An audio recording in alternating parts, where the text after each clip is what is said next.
Brighten up those dark mornings. Wheeler, Ollie, and Lecter.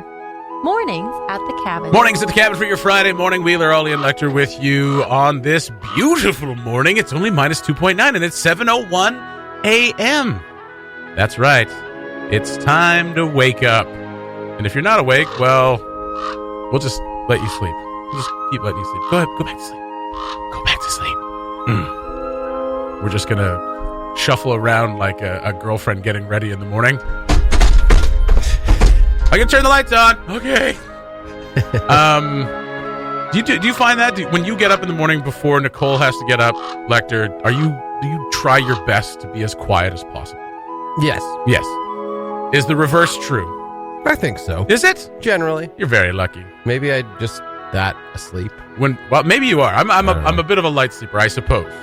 I think we've learned to go easy on Nicole on Friday mornings at the Cabin shows by now. I think we've learned our lesson. I feel like Nicole gets an honorable mention every time we get on the show. I don't know what you're talking about, Ollie. Yeah. Just honest every time. That's right. But when Phoenix gets up and I'm asleep, like say on a Saturday morning, she needs to turn the light on every time. Needs to. You gotta find that shirt. Gotta find that shirt. Gotta find my brush and all this other stuff. When I go on, I use the flashlight on my phone and I keep it very close to the ground. I keep it very close to the ground and like kind of slink my way through the room. What a nice guy. The dog gets up. I'm like, shh. Give her a kiss on the snout and I get her into the bed and then I get out Phoenix of there. Sorry. Yeah. Give Phoenix a kiss on the snout as well. But yeah. Every time she gets up before me, it's just like bah, bah, bah, bah, bah, bah.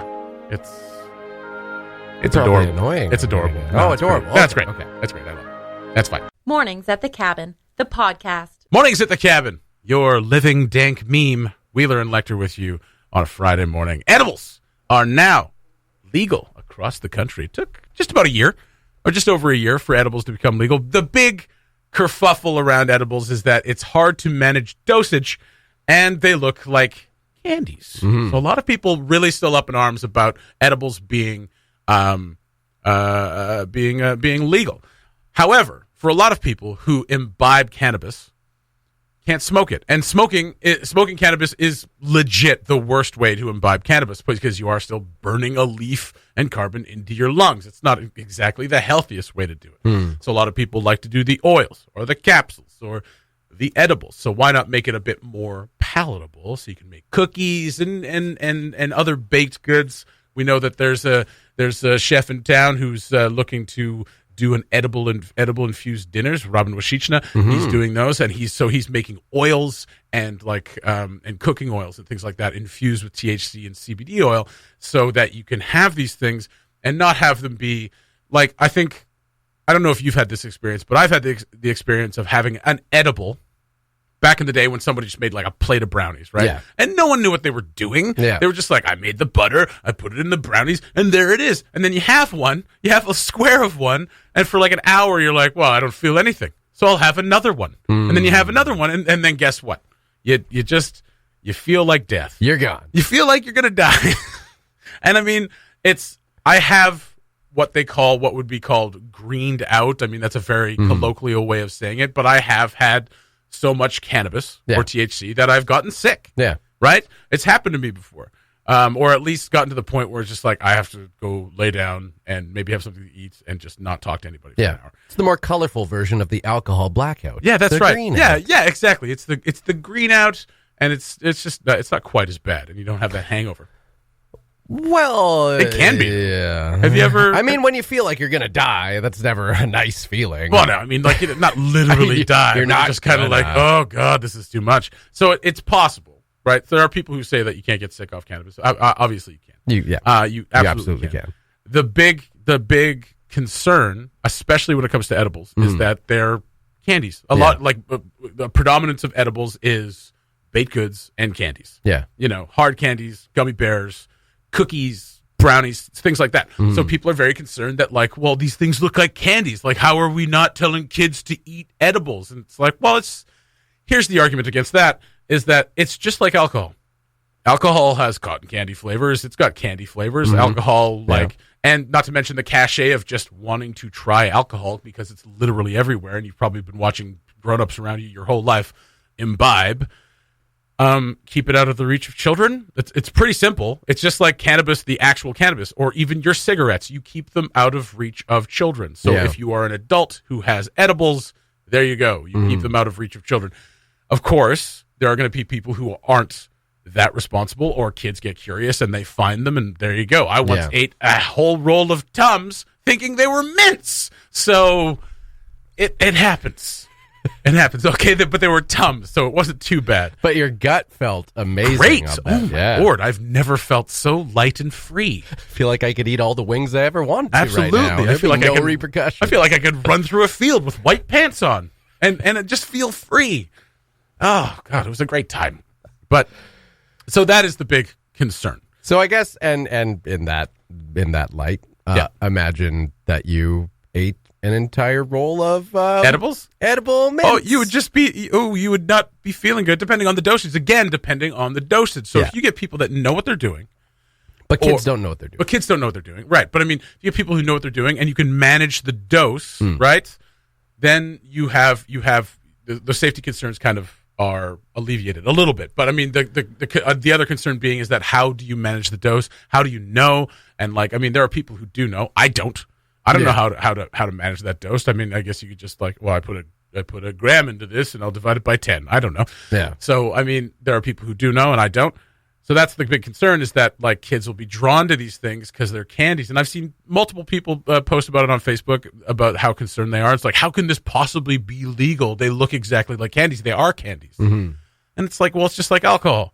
Alcohol, like, has mint, has raspberry, has cotton candy flavored, for goodness sake. Like it can taste like candy as well. And it's just like this. You just keep it out of reach of kids. Of course, kids are going to get curious, but kids are going to get curious about alcohol as well. And that happens all the time. Yeah, I would say that the biggest issue is probably in regards to the marketing of them, because, you know, you see kids that see the packages and they, you know, you see little pictures of them and they look, just like gummy bears, because they are basically gummy bears. They just happen to have THC or CBD in them.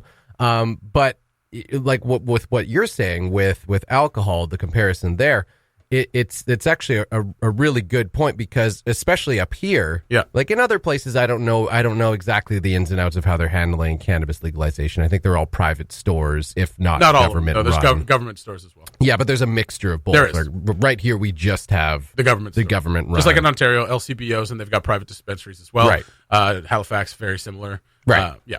So in theory, you couldn't, a child couldn't go into that location anyway. No. So they wouldn't be seeing the packages on display. You're not marketing to children when it comes to selling legal cannabis. Same with alcohol. Your kid can't go into the liquor store, so you're not marketing to the kids. When it's in the home, it's out of the government's hands. Absolutely, right? but that's how it should be, right? It's a private residence. You're an individual. You have to have the responsibility in order to have these things. That's what legalization is kind of about. It's like, listen, we're going to put the responsibility in your hands. Now handle it like a friggin' human being, like a friggin' human adult. Like, don't give it to kids. Keep it out of reach, just like alcohol. And the thing, what you brought up is that, like, you're not being advertised to kids. It's not being advertised at all. We can't advertise cannabis. We can't advertise brands of cannabis or strains of cannabis, or the fact that, like, but they can like package them and like they can package them. nice, but I mean, it's going to be at a liquor. It's going to be at a liquor store for the most part, or a dispensary, which kids are not allowed in. You have to be 18 plus to be in a dispensary. It's just like cigarettes. You can't advertise cigarettes. Before, you could be advertising cigarettes on TV. That went away. That went away years ago. You could advertise cigarettes in magazines. That's gone away because it's gross. Yeah. So I mean, you're going to make that choice to have cannabis or eat cannabis. Then you have to have the responsibility, just like alcohol, in order to keep it away from people that aren't supposed to have it. Yeah, so that's my thought in regards to what you were saying, is that like where it's being sold is contained to an 18 plus store. Exactly. So you're not, even the packaging and that is not being marketed to kids. Well, and further to that, just like if you want to make the comparison to tobacco, which of course is sold just at like gas stations where anyone can walk in or something like that. Yeah. They stopped allowing, what was it, flavored tobacco? You can't have menthols in Canada anymore. Like, they don't even have the cigarette packages on the like on the shelves. Like, the shelves are all closed up. And now even the packages have like rotting teeth and cancerous tumors on them. Yeah. So I mean, they've done about as much as they can to like not advertise cigarettes whatsoever. Yeah. They've basically started with that with cannabis and said, like, we're starting from here. We're not having any advertising. And even if you go into a dispensary or a government-run dispensary, an edible packaging or the packaging for cannabis is very nondescript and very just kind of like pretty bland. It's just what it is. And like you would just get like a baggie or a sealed baggie of like gummy bears or sour candies or whatever. The reason that they are candies and things like that is to make them tasty, make them a bit more palatable. What are they supposed to be? You know what I mean? Like that's it. That's right. The payoff is already there. You don't get the pleasure of ingesting them. It's just a chunk of hard resin. That's all you get. You get to suck on this resin. And that's how you should imbibe this. It shouldn't be enjoyable in any way. Yeah. Just like alcohol. Alcohol should all just be pure grain alcohol. You're only allowed one sip, and that's enough. It's disgusting. That's there's actually some beer out there that tastes good. Oh, God. What are we going to tell the kids? That this beer tastes like banana bread? Have you ever tried that banana bread beer? Yeah, it's pretty good. It's pretty good. Yeah. I'm going to give it to my kids. So, yeah, I mean, that's the big argument. Yeah. And, I mean, I can see it. I could see if I was a parent being like, yeah. But at the same time, I could see me as a parent or any of my friends as parents going like, this is pretty easy. I'll buy them and keep them out of reach of my kids. Yeah. That's about as easy as it gets. So there you go. We say that without kids. Of course. We say that without kids. And again, kids are going to get very curious. It's just like, I mean, it's the same with alcohol. It's the exact same thing. Keep out of reach of children. How? I don't know. In the attic, I guess? I don't know. I just want the government to stay out of my candies.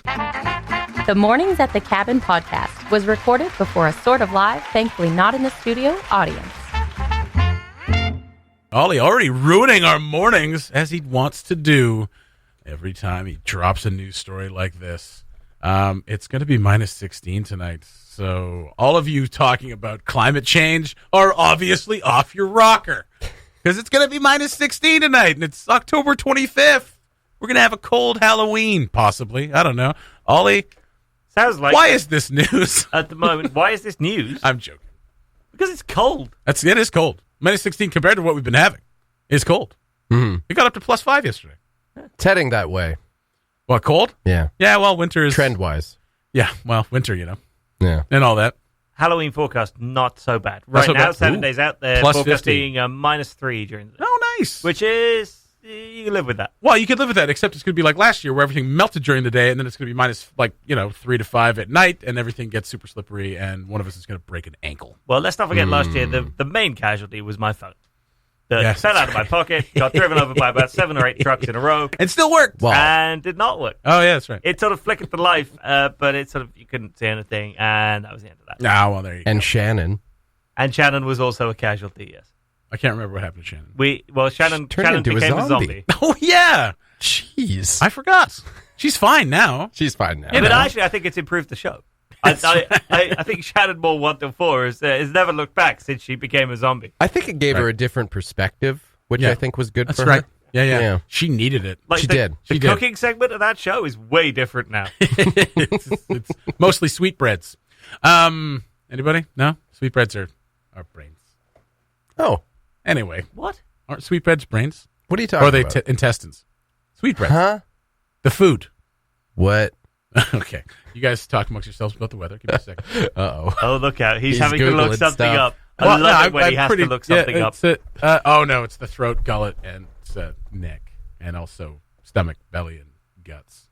The sweetbreads. The sweetbreads. I thought they were brains. They look like brains. I'm still very confused. I don't think either of us has ever heard the phrase. Is a culinary name for the thymus or pancreas, typically of a calf or lamb, and less commonly beef and pork. The heart sweetbreads are more spherical in shape, while the throat sweetbreads are more cylindrical in shape. Is absolutely not where I thought this was going to end up.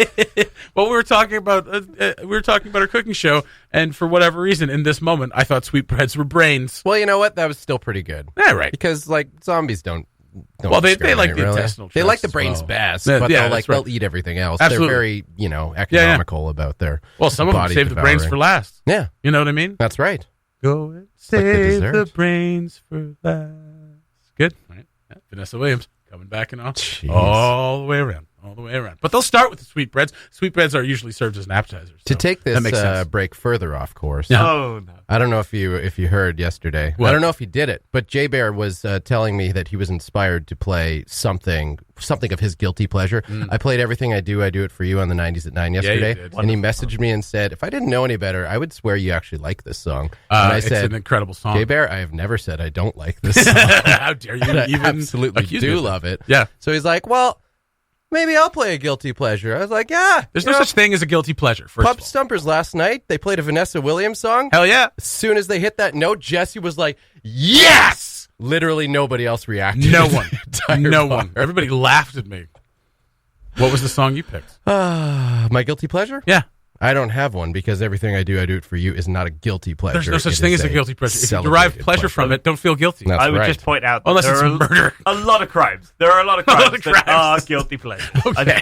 Let's be I don't very, think that's very what we're clear. referring to as a guilty pleasure. Guilty pleasure is... If you could be found guilty of it and you enjoyed it, That's right. that is a guilty Okay, pleasure. fair enough. Fair enough. Absolutely. You have been found guilty of pleasure. But you don't have a guilty pleasure song, Ollie? I Guilty wouldn't say. pleasure song? Oh, everything I listened to. Everything you listen to. I know. Anytime there's synth He listens trivia, to it we're for like, you. where's Ollie?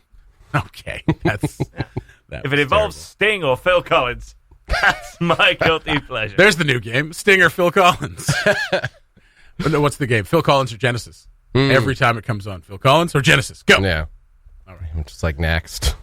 So the weather, huh? Minus 16. Good stuff. You can read more about that at cabinradio.ca or just listen to us and know that it's going to be minus 16 a little later on. Scenes from the cabin.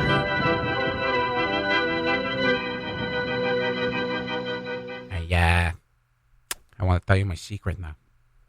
Okay. I see dead people. In your dreams? Uh-huh. When you're awake? Uh-huh. Dead people, like in graves or coffins? No, walking around like regular people. They can't see each other, you see, and they only see what they want to see. They don't even know they're dead How often do you see them? all the time. They're everywhere. You won't tell anyone my secret, right? Nah. Scenes from the cabin. Know the movie? Submit your guess to mailbox at cabinradio.ca or send us a message on Facebook for your chance to win gift certificates to some awesome Yellowknife restaurants, including the Monkey Tree Pub and Steak Restaurant, the Woodyard Brewhouse and Eatery, Flavor Trader, Copperhouse Eatery and Lounge, or Javaroma. Listen to Cabin Radio every weekday to win, or download the Mornings at the Cabin podcast. We made a little bit of history yesterday as Caroline Cochran was selected as the second female premier in the NWT's history, and they picked a cabinet too, which is it the most? Is it the most?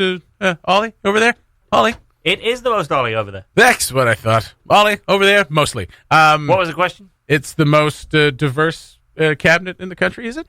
I don't know. They might all support the Blue Jays. Oh, that's right. Who knows? I mean, I'm an Expos fan.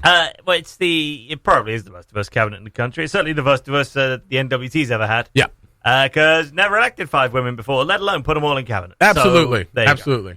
And the response was been fair and measured, right? It always is. Always is. Mm-hmm. No comments have been omitted. No people banned from the page. go. You know what? The good news is the response actually really has been great. It's actually been overwhelmingly positive. It has. I'm sorry if that sounded sarcastic. There's our Simpsons reference for the day. There it is. No, I mean it's very cool. It's a very exciting time. I mean it's what we saw in the election is kind of continuing in that way. And I mean what we're excited about is just something different. It's a different perspective, hopefully, and a different way of doing things. Perhaps. Yeah, well, you hope so. Yeah. See what happens. Okay, great. Well, Give it a shot. You should. It's their job, I guess. we don't know, right? I mean, No, we don't. this happens all the time with new governments. That's right. An example would be the federal government of 4 years ago. Yes. I could think back to in the UK, we had a prime minister called Tony Blair, who you may recall dimly if you're followed any British politics. He was dimly. Came into power in 1997 in a Labour government, and the whole country, like, they lined the streets for the guy heading into power. That's right. Extremely excited about him. Yeah. 8 years later, the guy's name was effectively a curse word. Disgrace. So, yeah. Well, that's what happens when you get in bed with the U.S. We'll government and go to a false war. That's, It's very, very easy to sit here and be like, oh, yeah, it looks great. It looks absolutely great. But you got to do stuff. Of course. There's no point getting too carried away yet. On the face of it, there are some really interesting choices in cabinet. Yeah. On the face of it, it's a completely different premium. Yes. On the face of it, this is a government that should end up with some different priorities and some different ways of doing things. Yes. Although it still does have the one big thing that the McLeod government had to try to get done. Well, two big things. One is land claims. Yeah. The other is fix the economy. Yeah. And it doesn't really matter how different your cabinet members are or what their backgrounds are or, frankly, what gender they are. Yeah. Those two are big things to get done. They have eluded other premiers and other cabinet members. Yeah. So what have you got in the hopper that's going to get those fixed? You got those two things. And third, you've got the government itself. And then, like, firmly entrenched business interests, I imagine, within the government, perhaps? I don't know. That's just accusatory. I have no idea. I imagine that business has some sway over politics at a territorial level as well. Fair and measured. Thank you. A lot of there was aside from the mostly positive response, a lot of people are concerned that another premier selected from Yellowknife rather than from the South Slave or anywhere else in the NWT. I mean, what do you think? It is a concern. It is a concern. Absolutely, it is a concern because if you've already had 8 years of being led by the same guy from Yellowknife. Yeah. Now here's another premier from Yellowknife. I could completely understand how if you lived in Inuvik, Hay River, Fort Smith, Fort McPherson, Wrigley, yeah, you'd be thinking, well, all right, like, what do these people really know about my life and about what the issues are where I live? And I think that's going to need R.J. Simpson, Hay River North, who is in cabinet now, ran for premier unsuccessfully. A lot rests on his shoulders to represent the South Slave, which has felt for a while like it hasn't had that sort of effective representation. Certainly Fort Smith, who frankly felt like they had a pretty terrible cabinet minister for the last 4 years who didn't really do a good job of representing them as a district. Yeah. They're looking for better representation and for a little bit more. And I do think a smart move of the new government would be to pretty quickly come up with something good for the South Slave. Yeah. Because that is a region that'll be looking at this and being like, well, hang on a minute. We had 2 candidates out of 4 for premier. Yeah. And Yellowknife's got it again. Yeah. It's like, what are we getting out of this? And as much as we would love to have a situation where everybody just worked together, it was like, you know what? Let's be bigger than regions. Let's just figure it out for the whole Northwest Territories. Yeah. Doesn't work like that. And it can't work like that. It can't work like that. Different needs, different places. And the same with Inuvik and the north of the NWT. Now, with cabinet structure being the way it is, you have this thing where the MLAs carried on the tradition of 2 from the north of the NWT, 2 from the Yellowknife area, 2 from the south of the NWT. Yeah. So you've got Diane Tom from Inuvik and Paulie Chinner from Star 2. They're both in cabinet. Then from Yellowknife, you've got Caroline Wozniak and Caroline Cochran, obviously, as well, and Katrina Knockleby. Mm-hmm. And then from South Slave, you've got R.J. Simpson. And from the Dead Show, you've got Shane Thompson. Yeah. So that is your mix. Now Caroline Cochran's got to go away and find departments for all of those. Yeah. So it's up to her.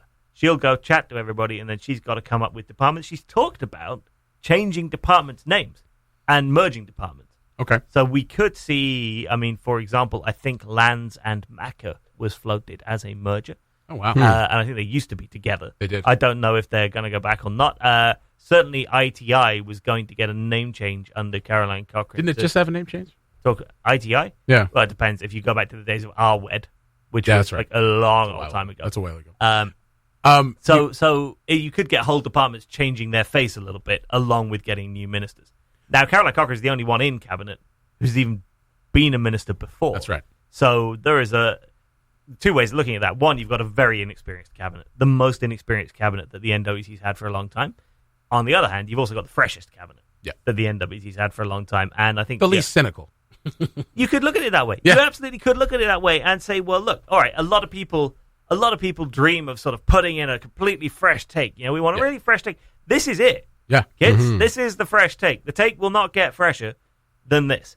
So The take's only going to rot from here. That's right. yeah, you cannot elect a cleaner slate, if you like, in terms of people who don't have ties to what has gone before, with the exception maybe of Caroline Cochran. So we'll see what happens. But you highlighted another concern is that this is a fresh take. This is a chance to kind of start over or whatever. But a lot of people saying that you couldn't elect a less experienced cabinet either. Well, and yeah, there are pros and cons, right? It's shades of grey. There are pros and How many cons. shades of grey? Well, probably at least 50. At least 50. Oh, great. Maybe 63. Oh, that sounds like a safe number of shades. That's sufficiently removed from any other numbers. So, as morning show host, how do you want to spin this, Jesse? I think that's what it all comes down to. Spin 50 Shades. What? No, spin the take on whether or not it's a fresh cabinet or an inexperienced cabinet. Well, I mean, it is inexperienced and it is fresh. They're both. I mean, I think there's a lot of there's just a lot of talk about. I mean, there's the old boys club that's kind of been disbanded a little bit, but there's still an old boys club of business owners and landowners and things like this that kind of permeate a lot of things, and we see that a lot too. There's a lot of influence to be peddled within a territorial government, especially one as kind of spread out and with as many different needs as this one. So I think there's a chance for maybe to start over and maybe reestablish better relationships, or there's another chance for just insidiousness to ensue. But I did want to touch on one more thing that you brought up. It would be good for them to do something good right out of the gate for the South Slave. What do you think that is, and what do you think that looks like? I don't know enough. Is this honest answer to that? Okay. I don't think that it's as simple as that either. I mean, much as it's easy for me to say. They've got to go through this whole priority setting thing first. Frankly, the best thing this government can do out of the gate is to have a sensible list of priorities. The last government came up with what eventually morphed into a list of 230 different mandate items. And that list was, frankly, a pretty terrible list. One, because there's too much stuff on it. So the government was stretched just doing that stuff, but it committed to doing it, so had to do it, which left no room to put anything else on the list or to take stuff off the list. There was no mechanism to say, actually, that's not important anymore. And the other problem with that list was there was no way of evaluating whether doing the thing was actually going to help solve the problem. So at the end of 4 years, you could point to the list and say, well, they did point to the list and say, we did 212 of these 230 things. That's great. It's like, well, but what did doing the 212 things do? How do you evaluate that? And there wasn't an evaluation mechanism to say, right, we did those 212 things, therefore this happened. Just a checklist. And so this government, they know this. We have reported on this. Even the bureaucracy, when I spoke to senior managers, the most senior people in the bureaucracy, the NWT said, yeah, that list, terrible, didn't work. Everybody knows this. So let's come up with a better way of doing that, a better way of forming priorities that can be flexible and that can be very closely evaluated so we know whether we're getting it right or not. And so the plan can change if it needs to change. And that, more than anything else, getting that framework right that you're going to work in over the next 4 years, I think is going to make a big, big difference. And it's not an easy thing to get right. No. All right. You want an easy thing to get right? I would love to. Is it cake? You want to waste time making lists and flip-flopping on priorities? That's fine. I do like to flip-flop. You want an easy solution? For what? Splash parks for all. Oh, man. Yes. There we go. Absolutely. What are we being splashed with? Well, we can figure that out. If we could make a list of things we want to be splashed with. And I don't know. To cut costs, maybe Frame Lake water? I don't know. Welcome to the world's most deadly and disappointing splash Oh, pad. it wouldn't be deadly. There'd just be leeches in it. The Mornings at the Cabin podcast. Do you have that posted anywhere in your house? Live, laugh, love? No. Good. Good. We did. Yeah. But then we stopped doing all three. So That's when you have to take them down. Doesn't seem why'd you take down the appropriate sign? anymore. It's like, we don't do any of those things anymore. moved on. False advertising. Right. I feel like a lot of people have that in their house, or false advertising anyway. Just joking. I'm just joking. It's a joke. All right? All right. If you have that in your house, I'm sure you do that. We're coming up on Halloween, of course, and haunted houses are a thing. We don't we were talking about this yesterday. If there's somebody on your block that does a haunted house, builds a whole haunted house, or puts up a ton of decorations and just wants all the kids to come to their place, they're handing out a bunch of candy. Support them if you can. I mean, if they don't need it, if you go to them and say, I'd like to give you a few bucks for this, and they say no, great. There are some people who are looking maybe to get a little help with that because it becomes a feature on the street, which is very cool. It takes a lot of work. Yeah. It takes a lot of work, and it takes a lot of money because to power things in this territory, it's, we kind of saw what happened in Hay River where the Northland Utilities was like, oh, this stuff's worth $40 million, and Hay River's like, no, it's worth 14, and that kind of explains why That might explain why we get charged so much for power, because they're like, well, guys, this is definitely worth $800 a month. Really? Because down south, this would be like $150. Anyway, that's my rant about power for the day. Haunted houses are a big thing at Halloween. Really just took the joy out of Support this your entire local thing. haunted house. The morning show is just too political. So many ghosts and ghouls looking for homes. That's support your local haunted house. Oh, God. That's a whole nother thing. There is a haunted house. So, like, in bigger cities, haunted houses are a huge thing. Like, usually local radio stations, like, kind of put them on, like, the Halloween Howler or whatever in Calgary. So there's one in Tennessee, Summertown, Tennessee, named McCamey Manor. Now, it's getting a lot of traction, obviously, because this is the thing. If you can finish the haunted house, finishing a haunted house is not usually that big a deal. You get through it. They scare you a couple times. A couple of actors get a little too into it and make physical contact with you, at which point you're allowed to kick them in the nether regions. Jesse says it's okay, Jesse kid. says it's okay. Well, you know what? If I have been to a haunted house where like a guy came out with like a fake chainsaw, but then like plowed into us and put us in a corner. It was like, no, get the hell away from me. Nobody puts Jesse in the corner. That's right, especially with a chainsaw, because I will fight my way out. So this house in Summertown, Tennessee, has an interesting caveat. They will give you $20,000 American if you can finish the house. Just finish it. That's it. Just make it through. Make it through the house. $20,000. Here's the thing: nobody's done it. Nobody's done it. Well, I imagine people have made it through, but their constraints are such that they're like, well, you made it through, but you pissed yourself. So no money for you. So why is it so scary? Apparently, they use hypnotism to play mind games or to like psychologically torture people. And it messes with them so much that they all wind up saying the phrase to get out, which is you really don't want to do this, which is the phrase like their safety, the safety word. Yeah, like people have safety words: pineapple, banana. Stop doing that. Right. But you really don't want to do this is their safety word. So if you're interested in trying this, however. Well, you got to fly to Tennessee. But you also sign a 40-page waiver. 40 pages. 40 pages. Which tells me that, like, obviously, like, you put up a $20,000 reward for something. It's like you're going to make it absolutely almost impossible to get. Yeah. Because no one wants to give away $20,000. Yeah. So 40-page waiver, complete a physical, pass a drug test. Well, okay. Well, I guess most people are out. Prove that you have medical insurance and pass a background check. Right? So what if you're someone coming out of jail? You're reestablishing your life. And you're like, hey, I want a shot at $20,000. Right. And you go through it. You make it all the way through. You sign the 40-page waiver. You got the medical issue. You pass the drug test. Complete physical. You get through, and then they take a background check, and they're like, it kind of looks like you got some issues in your past. You broke a window when you were 15. Yeah. You can't give you $20,000 for making it through this. Well, that's crazy life. That's life. That's what people say. Yeah. Yeah, riding high in April, shot down in May or October. So you all, on top of all of that, you also have to watch a 2-hour video montage of people quitting the house. Oh my God, this is a bit much. I mean, you know. But here's the cool thing: 10-minute montage. Yeah, right. So, that'd be enough. Like, oh, they're all quitting. I get it. Oh, it just keeps going. Okay, cool. Yeah. Yeah, it's like those YouTube videos. It's just like this could be 30 seconds, but it's 10 minutes long because I need the introduction to who's presenting it to me.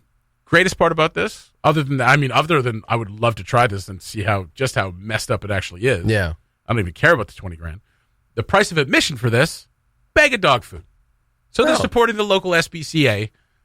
They're going to be. They're going to have. I imagine unless they're just feeding it to the actors. Well, maybe there's wolves in the house. Maybe there's wolves in the house, and they need dog food. This is how we're going to pay you guys. You're going to be here for a month. You're going to be screaming a lot. Here's some dog food. 40-page waiver. That's right. 2-hour video montage. Yeah. I assume there's wolves in the house. Yeah, that's right. That'd be pretty amazing, actually. Yeah. Hey, look, a wolf. Oh my God. Oh, you don't want to do this. You know what? You really don't want to do this. There's a wolf in there. So I would be very interested to see it. There is a video on YouTube. Just look up McCamey Manor. It looks pretty insane. I would love to do it. And a price. They're going to have a whole haunted house. Like by the end of this, their haunted house is going to be filled with dog food. It won't be that scary anymore. because so many people are going to bring their dog food, which is great. I love that. I love that. So yeah, go check that on YouTube. That's it. I don't know what else we can do. That's pretty good. It's pretty good. I mean, other than go there and solid do it. But it's a bit of solid. Bring home $20,000. That's right. Yeah, let's go do it. Yeah. Okay. I mean, we could cover our flight costs and everything like that with that $20,000. Yeah. You probably have to be from the States or something. Oh, yeah, Canadian. Nah. Yeah, that's probably the first page of the waiver. Can't be Canadian. Thanks for listening. Check out more from the show at cabinradio.ca and by following the Mornings at the Cabin Facebook page.